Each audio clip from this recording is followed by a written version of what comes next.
Make sure you smash that subscribe button on YouTube, The Monty Show, MONTY, The Monty Show. Should we talk about, well, not should we, we're going to. Mm-hmm. And if you don't like it, you should still hit subscribe. Let's talk about GameStop and day trading. Because this whole thing right here is pretty amazing. And if you have not followed what's going on with GameStop was essentially a $3 stock, and it was going the wrong direction. GameStop is one thing. I need an Xbox or I need NBA 2K. I'm going to go to GameStop and buy it. Oh, wait. Now you can get that on Amazon, at Costco, everywhere. Bro, online. You can get it on your console. You can just download it on your console now. You can buy it direct. There's no reason to ever walk into a GameStop. Yeah. So why are we pushing $200?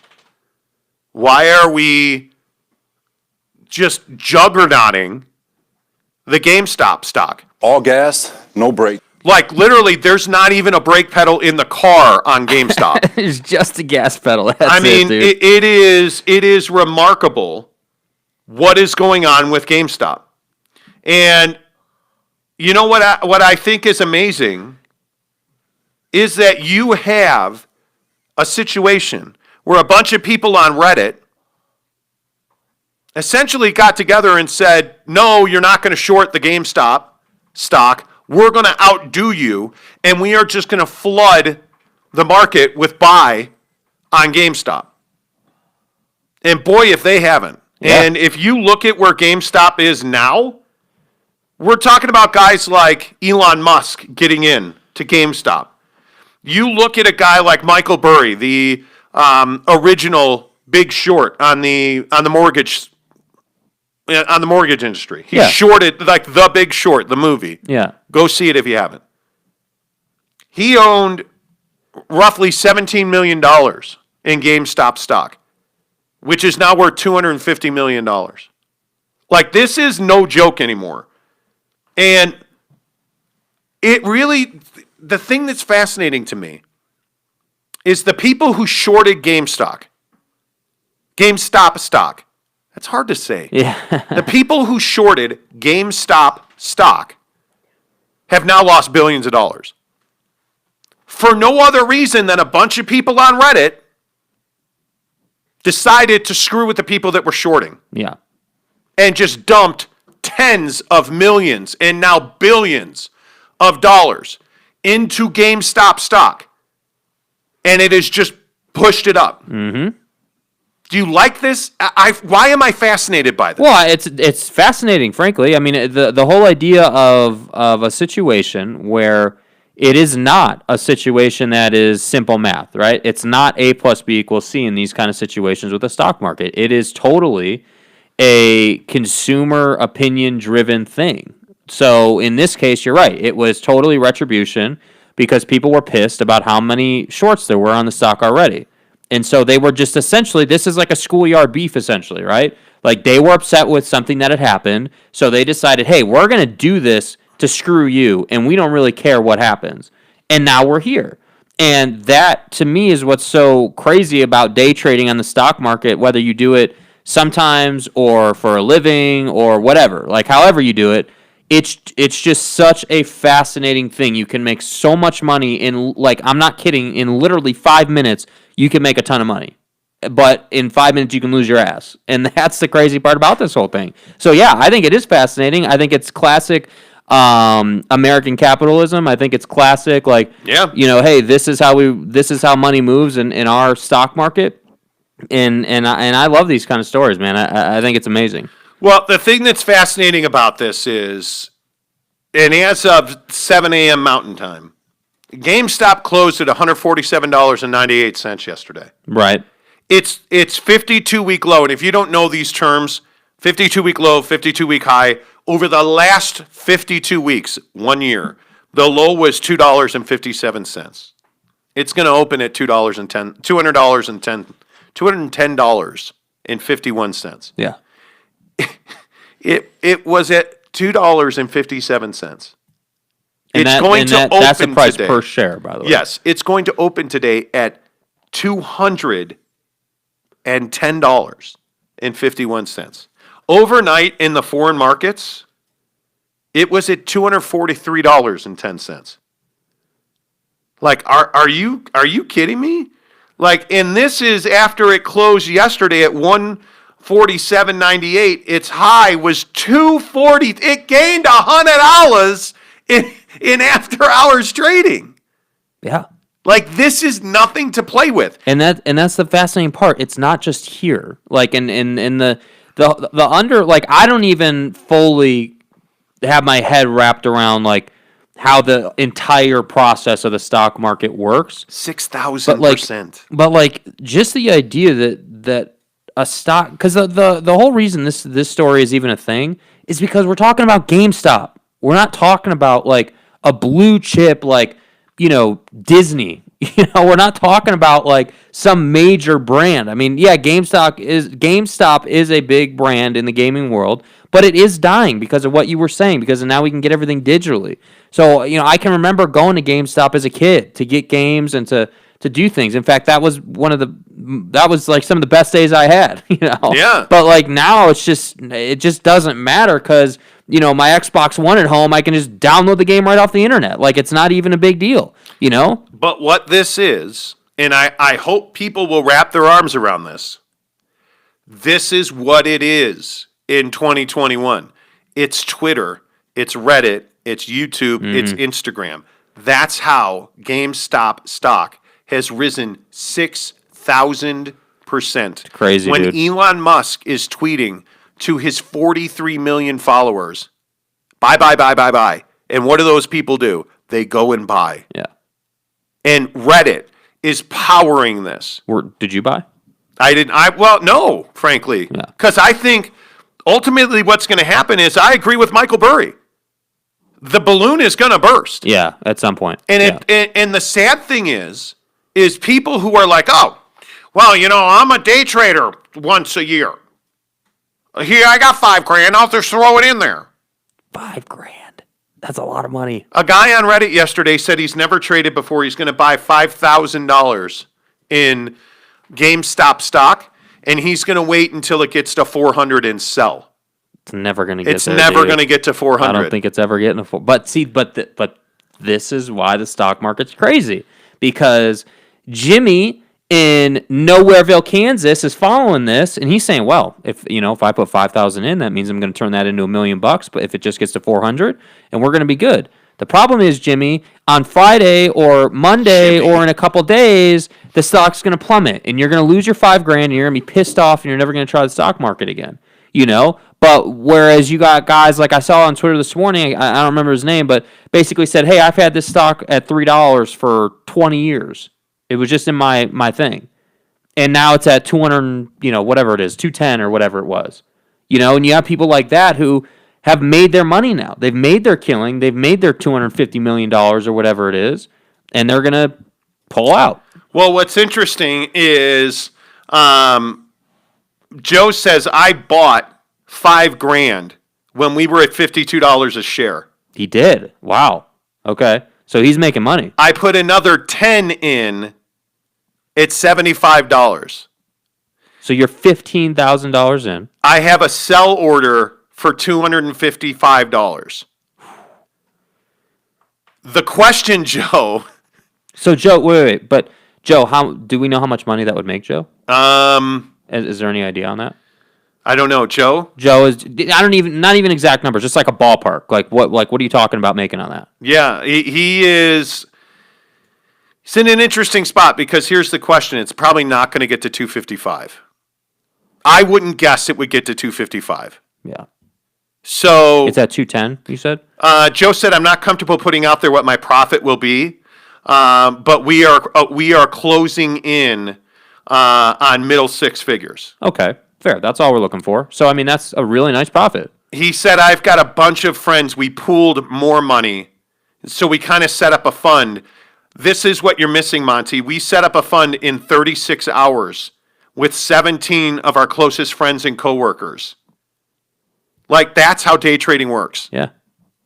And by the way, we didn't tell anybody we were going to talk about this today. Yeah.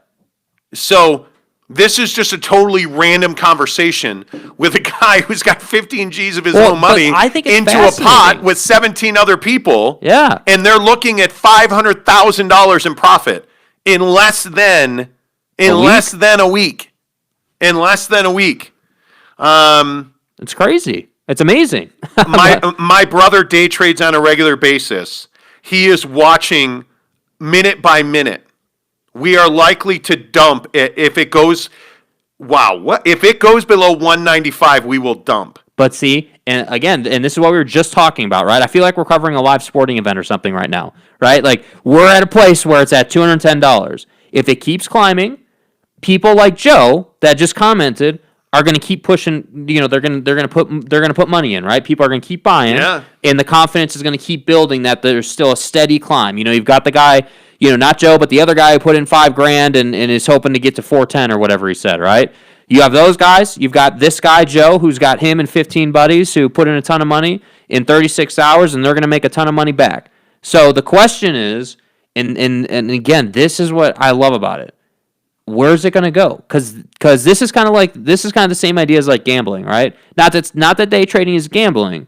It's different, but it's kind of one and the same. Yeah. In the sense that, you know, if you put a bet together in Vegas, let's say, you don't know if that bet's going to come through. Whereas on day trading, you're making an educated guess, I would say. But now Barry bought. He put 10,000 in on AMC Entertainment. You got 10 G's, Barry. He put 10 G's on AMC Entertainment, and see, this is the thing. He put 10 G's at $2.20. Okay. And I almost bought yesterday. I was actually sitting there talking to Mrs. Monty. Mrs. Monty and I work 3 feet next to each other. Mm-hmm. We're both incredibly loud talkers. You have the command center down here. Yeah, we do. And somehow we were. I was sitting there telling her we should buy AMC stock. Because like I don't day trade, but I have an E-Trade account. Right. Yeah. Like she's into pot stocks. She is. I love that. She's made a ton of money on pot stocks. Right. Like I'm in heavy on American Airlines and GE are my two big gainers. But oh my goodness, he put in $10,000 at $2. They're at $4.96 right now. So it's moving. So he's made double his money. Yeah. And if you just do some quick math on that. Yeah. He's over double. What did he say he bought at $2.02? Yeah. That's incredible. 10,000 divided by 2.02 is 4,950 shares. Right. Times $4.96. He's made himself about $27,000. Yeah, he's over double. Yep. He is way over double. Yeah. Barry, when are you going to sell? Because my guess is that he's going to see much more than that because that stock's going to open at 823. Yeah. You know, like, 823. Yeah. Yeah, dude. It is going to open at 823. And at this moment, Barry, if my math is correct, you've made yourself $30,742 in the span of 2 days. Just like that. Just like that. And that's why day trading is amazing, dude. Yeah. But the thing is like, you know, I feel like, you know. What did he say? Barry said, "Thanks for airing my dirty laundry, prick." He said, "LOL." But I mean, that's what day trading is. The problem is, I'm not a $10,000 day trader. Right. Right. I'm just not. Like I follow it. I am a Motley Fool guy. I am a Market Watch guy. I have alerts from both of those, which is cool. But I'm at a point where I'm trying to open a business right now. Like. Mm-hmm. I mean, I guess if I day traded and hit a home run, we could open 10 businesses. I'm not willing to take that risk. Right. It is a lot of risk. It is, yeah. It's a huge amount of risk. And I look at what's going on in the world. Like, we also happen to own Pfizer stock. Mm-hmm. Like, we happen to own Apple stock, which is split again. Mm-hmm. You know, like, you can make your money on these things. And we're up thousands of dollars, not hundreds of thousands of dollars. The market's been good to most people the last 12 months. If you got in, even if you're like us and you just have a Schwab where you put money in, and this is, you know what was interesting?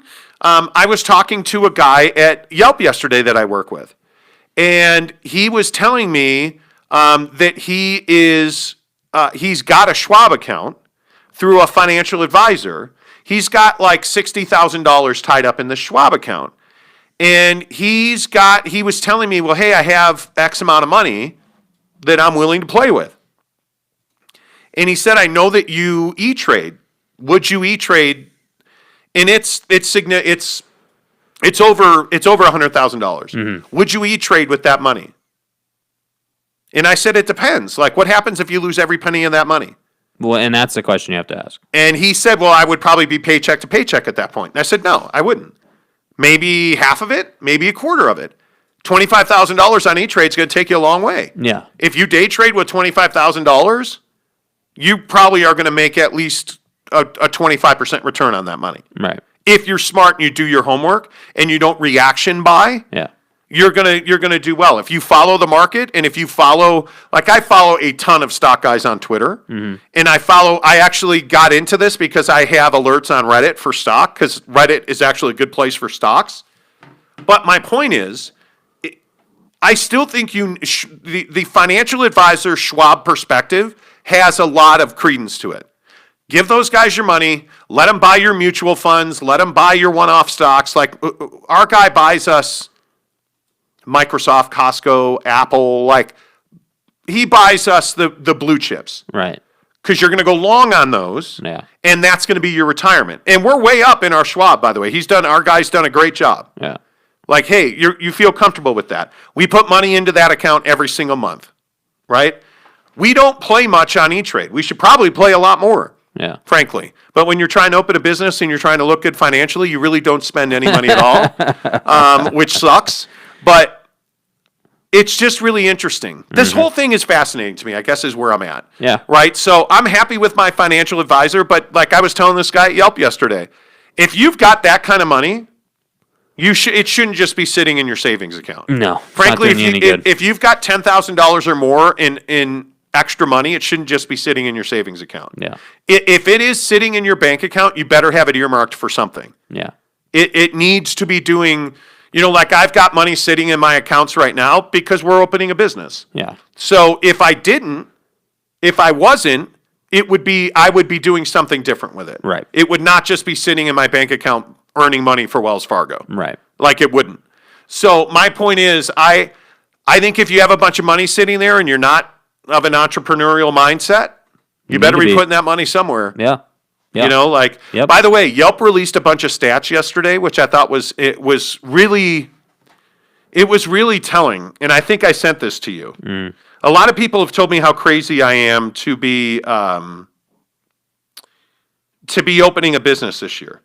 Well, I don't think you're crazy. Actually, am I crazy? Because Yelp says that new business starts, especially in restaurant and home services. Yep. So contractors, flooring guys. Guys who come to your house to do things. Yes, people who come to your house, plumbers, electricians. Those new business starts are at pre-pandemic levels in home services. Yes.